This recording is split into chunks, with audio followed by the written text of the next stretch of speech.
Goosebumps The Vanishing.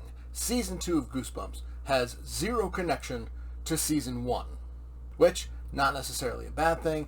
There are so many Goosebump books that you can adapt. But where the first season took some of the classic books and turned it into a linear story, The Vanishing kind of just takes elements and at times really just the name of a book and turns it into a linear story.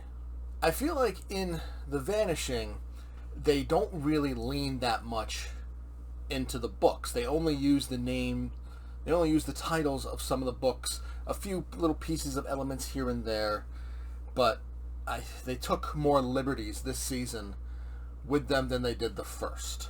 And that's not necessarily a bad thing, but to me, as somebody who grew up on the Goosebump books, who used to have the entire original series, which I regret not having anymore, but yeah, it's just a little disappointing. So the basis in general of the story is there's this weird creature. At first we think it's plant-based because David Schwimmer's character is a botanist. But as it turns out, it's actually it's not a plant, but it's a carnivorous creature. And without giving away too much, it involves aliens.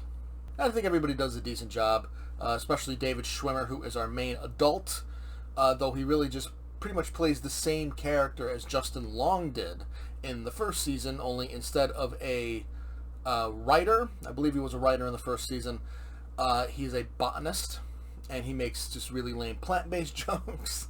But I don't know, it's David Schwimmer, so it kind of works. But one of the main issues with The Vanishing is none of the characters are likable.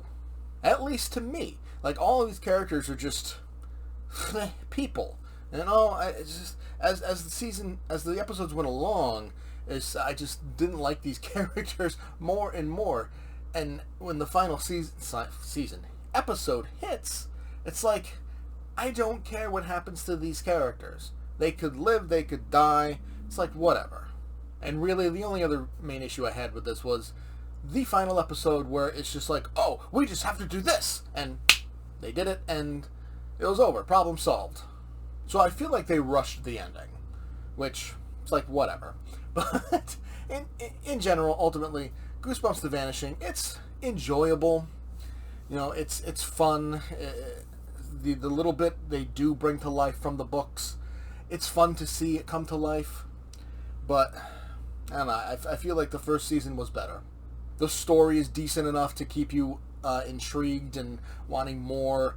Unfortunately, the characters just want you to be like, die already. The special effects, the creature effects, the practical ones are very well done. The CGI is pretty good overall. It's not perfect. It's not great, but it's not bad. I'm going to give Goosebumps The Vanishing a C+. Did you enjoy the review? Make sure to hit that like button and subscribe to see more movie and TV reviews, along with reaction comedy shorts. Join the channel membership for just $1.99 a month to be able to watch all videos before the public with early access. Feel free to leave a comment to discuss your thoughts on the movie or show, and I will see you next time.